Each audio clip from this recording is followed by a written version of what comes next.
Because I dress so casually in my videos, you may not realize that I can look clean when I want to, particularly in formal occasions that would require me to wear a suit and tie. So what we're going to be doing in this video is reviewing a select few tie knots and then also showing you how to do them along the way. Are you ready? Let's get started. But just a quick note before we begin the video, I pulled all of these different tie knots off of ties.com, a website that both retails different types of ties as well as showing you all these different knots and a step-by-step instructions on how to accomplish them. Now I could have been lazy with my video and instead substituted their featured instructional YouTube videos over mine, but this is my channel. I don't want to give them too much credit. It should also be worth noting I tried to make these instructions as directionally neutral as possible, such as instead of saying go left here or to the right side, I try to say to the opposite side or to the side where you just came from, because how you tie a tie also depends on where you start from. So if you have the skinny end on the left side and the fat end on the right and vice versa, could influence what you need to do in order to properly achieve these knots, as opposed to following what I'm doing verbatim and mimicking my movements completely. With that being said, let's continue. So of course, by all means, feel free to follow along with me. Really the only thing that you'll need are just a typical dress shirt with any sort of typical necktie at your disposal. I just have this plain black one that I have with this checkered dress shirt. I hope this is not too striking in color so that you can actually still see the tie, but the first knot that we're going to be taking a look at here is the one called 4 in hand.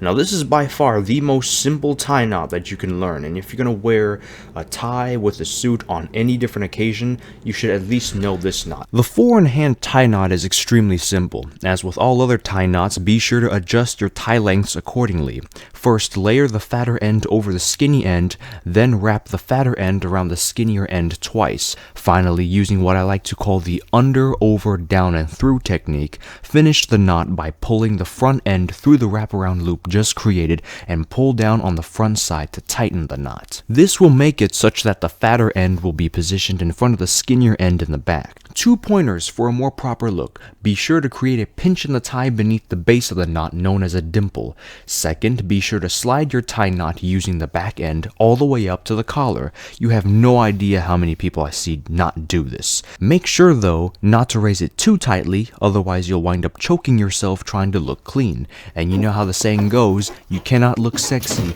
if you are dead. It's called 4 in hand because there's 4 steps to it, but it feels more like 2 steps if anything. And there you have it. There's the 4 in hand knot, a very simple tie knot at your disposal, one you can easily learn and one you see a lot of people using. I must admit that this tie knot is not my favorite, as it's asymmetrical, so therefore it's not perfectly framed within the flaps of the collar, but it's a very simple tie knot if you're low on time and you need to get something done quickly, as well as something that'll work functionally for pretty much all occasions. Then by all means use it. Solid tie knot, it's practical, simple. Overall, I'd give this tie knot a 7 out of 10.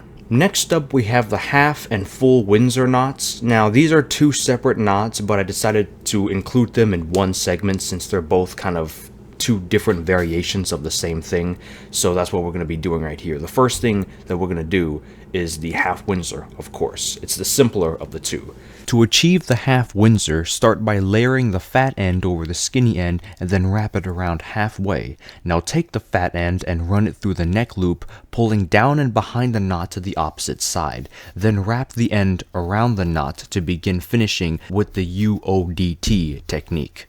And there you go, we have our first symmetrical tie knot of the video. This one, of course, it borders on simple. It's a little more complex than the 4 in hand one, but it's simple enough to where you can do it in only several steps, and it doesn't take too much time to do, and it accomplishes that beloved symmetrical knot look that is now framed much better in a collar flap than I would say the 4 in hand one is. So simple, effective, needless to say practical. Overall, I'd rate this probably around a 9 or a 10 out of 10. That rating shouldn't really be surprising to me, considering that I use sort of a variation between a half Windsor and a Pratt knot being essentially almost the same type of knot, just with subtle differences in the steps. But it's my go-to knot. How could I not like it? On to the full Windsor though. For the full Windsor, first replicate the first few steps of the half Windsor just short of finishing.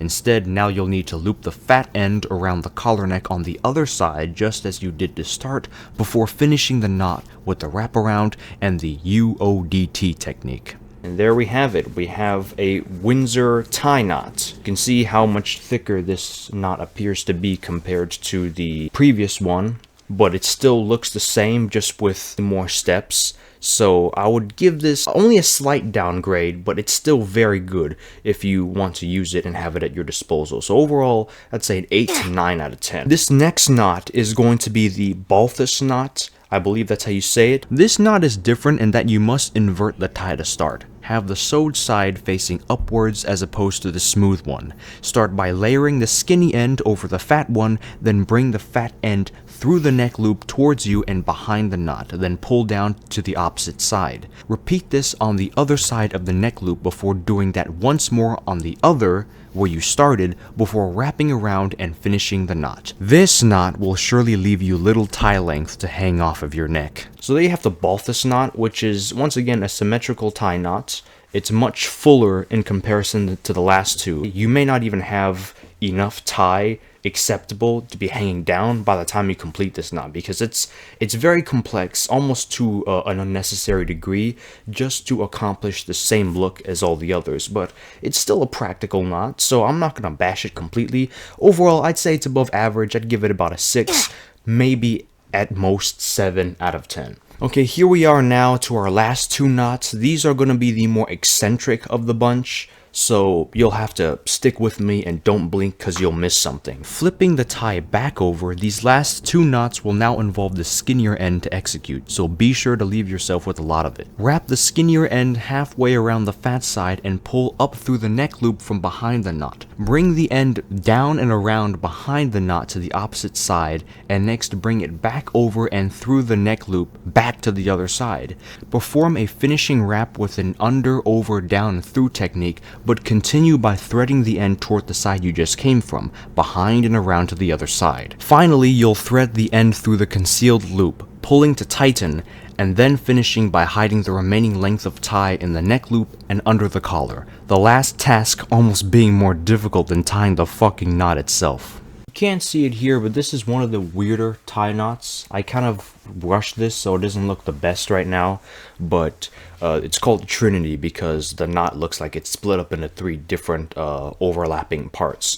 This is an interesting tie knot. I like the aesthetic with it, but it's one of those things where, again, it requires a lot of steps, and even then it's like, what's the use for it? There's really no other practicality for this other than, you know, making someone's eyes pop out of their heads for the first time upon seeing this. But I will admit, it's a very interesting knot, and it's worth giving a go if you like tying tie knots like myself. So overall, I'd give this about a 7 out of 10.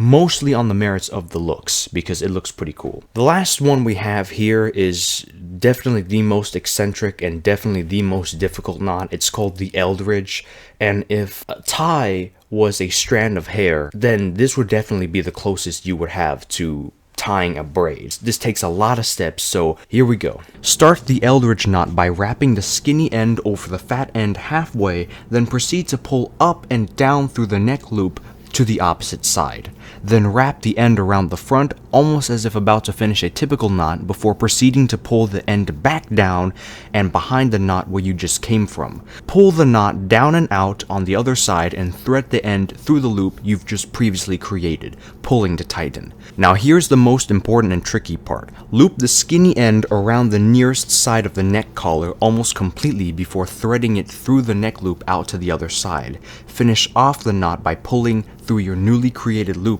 as you did before, and hide the remaining tie length under the collar and neck loop. I shit you not, this took me probably around at least 7 to 10 minutes to try to perfect. I was just fussing over this.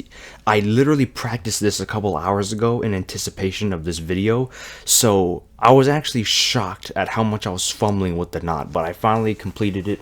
Here is the eccentric Eldridge knot. You see all those braids in there? My goodness. I was not lying when I said that this tie knot is like the closest equivalent to braided hair that you can have. It's probably the most difficult known tie knot to accomplish, and definitely the most eccentric one. If you really want to impress people with this one, by all means go ahead. But if you don't need to, nor feel like donning this sort of tie knot, then don't.